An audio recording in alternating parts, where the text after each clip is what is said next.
Halo, selamat pagi sedulur semuanya. Perkenalkan kembali, saya adalah Fadil. Saya adalah peserta dari pelatihan yaitu penanaman tanaman buah dalam pot di lahan terbatas atau tabu lampot. Nah, di sini saya akan mengerjakan tugas yaitu untuk menjelaskan bagaimana sih cara membuat pestisida nabati. Ya, pestisida nabati itu sendiri kita buat dari tanaman-tanaman di sekitar kita, karena pestisida nabati itu tidak memiliki efek samping yang berlebihan terhadap tanaman atau buah-buah yang ada di tabu lampot kita. Beda dengan pestisida kimia, karena pestisida kimia itu sendiri kan banyak efek sampingnya ya. Mungkin ketika kita akan memakan buah tersebut kita harus mencucinya berulang kali agar bersih, walaupun memang pestisida kimia itu cepat reaksinya terhadap tumbuhan yang kita berikan pestisida. Nah, bagaimana sih cara membuat pestisida nabati? Caranya itu cukup gampang sekali sedulur semuanya.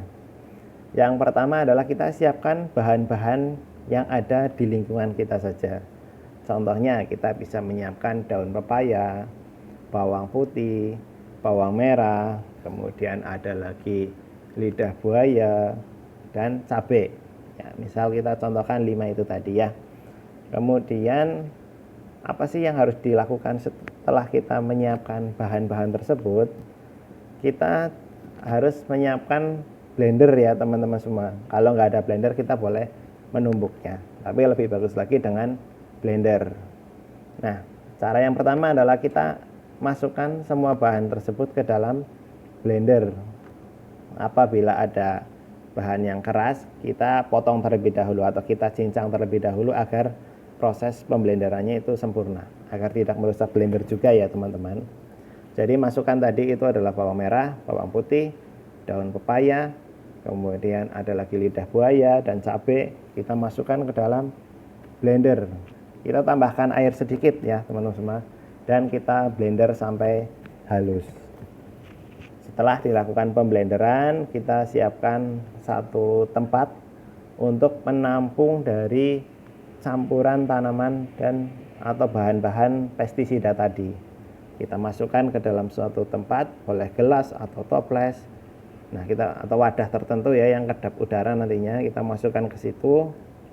Kemudian kita tidak bisa menggunakannya langsung. Karena apa? Karena kita butuh proses fermentasi.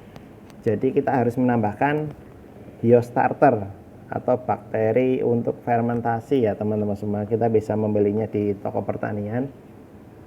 Masukkanlah biostarter tersebut ke dalam wadah tadi dan kita aduk. Setelah kita aduk, maka bahan tersebut akan tercampur dengan biostarter tersebut.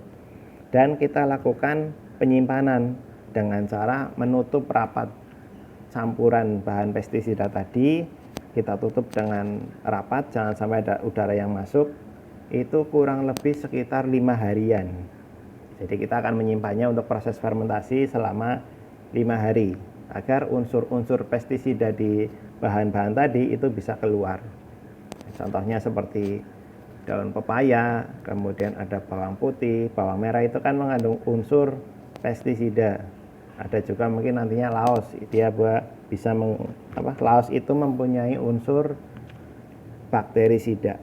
Ya, jadi tergantung kita ingin melakukan pestisida apa nih yang harus kita terapkan ke tumbuhan kita. Nah, setelah 5 hari itu kita bisa menggunakan campuran pestisida tadi karena itu sudah terfermentasi, unsurnya sudah keluar. Kita cukup menggunakan 20 ml saja. 20 ml kita campurkan dengan 1 liter air. Kemudian kita bisa menyemprotkannya ke dalam tabu lampot kita atau ke tanaman-tanaman kita. Caranya adalah kita semprotkan dari bagian atas terlebih dahulu, di bagian daun bagian atasnya, kemudian kita balik di daun bagian bawahnya. Bisa dilakukan dalam jangka waktu itu 1 minggu, bisa 2 atau 3 kali. Bahkan 1 hari sekalipun itu juga tidak masalah, karena itu terbuat dari bahan-bahan organik atau bahan-bahan nabati. Nah, kapan sih proses penyemprotan itu yang baik atau yang bagus? itu adalah dilakukan pada sore hari, karena pada sore hari itu nantinya akan menyerap ke dalam daun, dan hama itu lebih aktif di malam hari. Contohnya ulat, belalang, keong itu akan lebih aktif pada malam hari. Makanya kita lebih efisien melakukan penyemprotan di sore hari. Mungkin begitu ya teman-teman semua, mudah-mudahan bermanfaat untuk video hari ini. Terima kasih atas pelatihannya. Assalamualaikum warahmatullahi wabarakatuh.